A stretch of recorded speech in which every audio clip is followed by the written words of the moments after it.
Thank you very much. Well, good afternoon, ladies and gentlemen. It is a huge, huge honour to be speaking here today with such distinguished former colleagues, Charles, Dimitro, a brilliant former parliamentary colleague, David Jones, I can spot there, and there's the former Speaker of the House of Commons, ladies and gentlemen, John Bercow is here. Mr. Speaker, we've had some wonderful speeches already, and I hope you will allow me just a few minutes.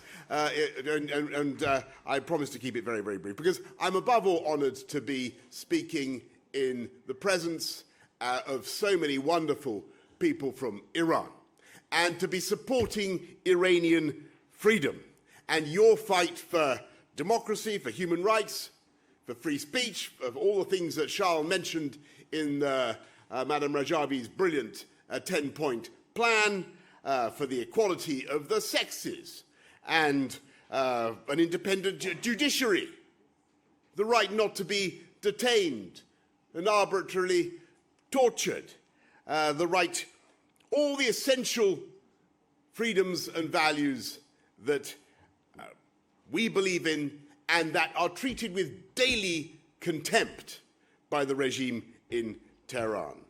And I've got to tell you, and I listened to the brilliant analysis of the deputy from, I was shocked and disappointed by the decision of the French authorities to cancel this rally. I mean, they can't cancel it because we're all here, but to prevent us from having a rally at the Air Valley. And we heard all sorts of nonsense, did we not? We heard that last night I was told that the problem was that it was going to be too hot, and that the police had decided it was dangerous for us to assemble in the heat. How pathetic! Would we be put off by a bit of heat? Of course not. Of course not.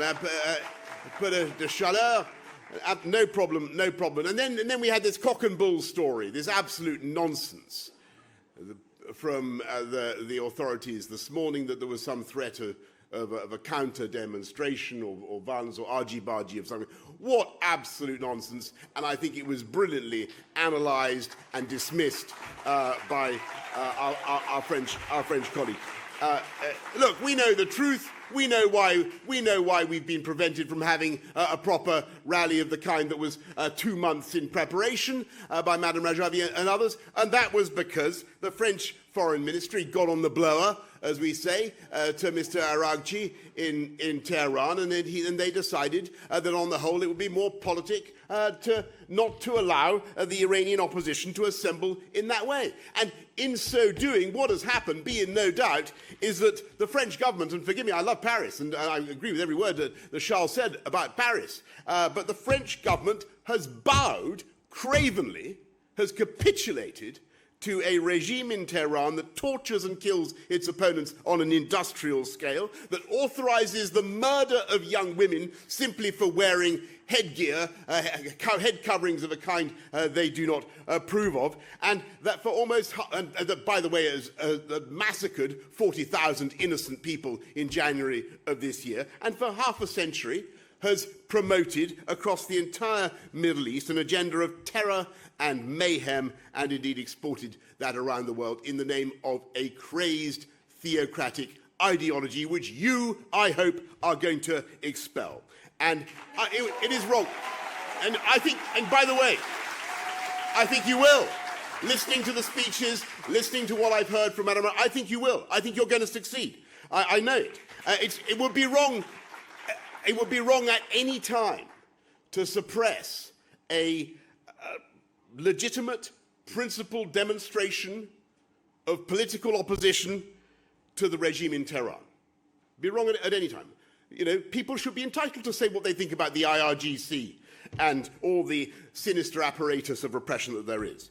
But it is doubly wrong to do it now, at this absolutely critical moment, because we need to hear the voices, the Iranian voices of opposition to that regime in Tehran.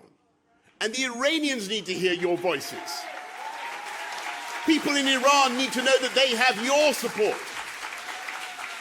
because Iran stands at a crossroads, and as Charles has rightly said, you know, after 3 months of bombardment, 3 months of war, well, we've proved that tomahawks alone cannot secure freedom for the people of Iran. We proved that it can't be delivered by the Pentagon, and change must come from within. And it will come from within. And it will come from within. And it will come because the people of Iran are brilliant, young, highly educated people, will want to choose a different future for themselves and their families. And that will be an absolutely irresistible process.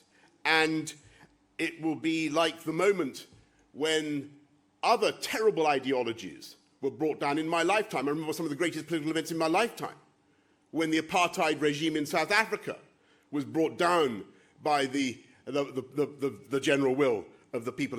And I remember when the communist regime in the Soviet Union, in Eastern Europe, they were all overthrown not by external agency, but by the uprising of the people who could simply take it no longer and wanted a better hope for their families and their children. And when it happens, and it will happen, it will be a glorious event for the world, because it will be the moment when Iran, this ancient, wonderful, beautiful country, is reintegrated, finally, into the fellowship of nations. And that will be a fantastic, fantastic thing, not just for Iran, but for the whole world. I hesitate to disagree in any way with my friend, the President of the United States, in public at least.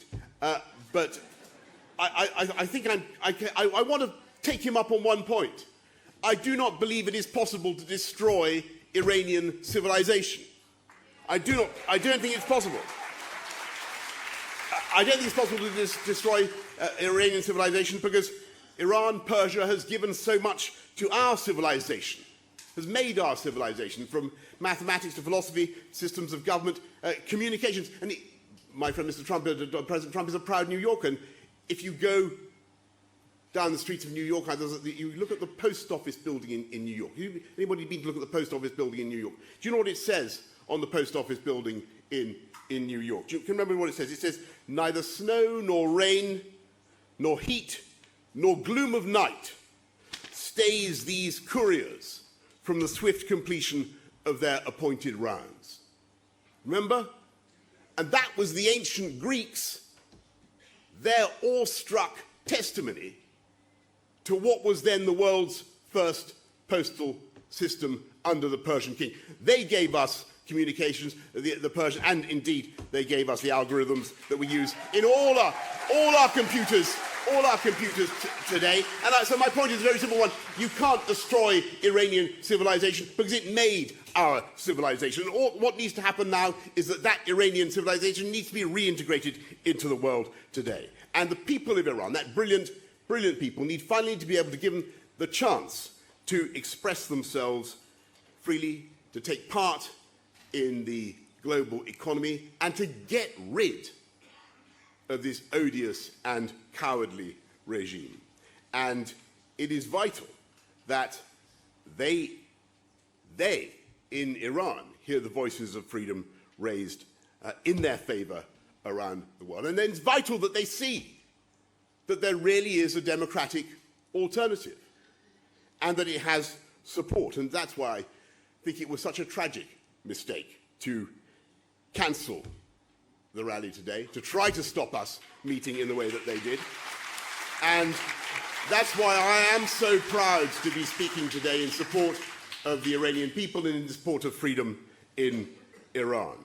And it's a simple point, but if the voices of freedom are to be heard in Iran, then we in the West must allow those voices of freedom to be heard in our capitals and around the world. Thank you very much for your bravery. It is going to be rewarded. Your country is going to be free. There will be a free Iran next year, if not in the Invalides, then let's next year meet in Tehran. Thank you.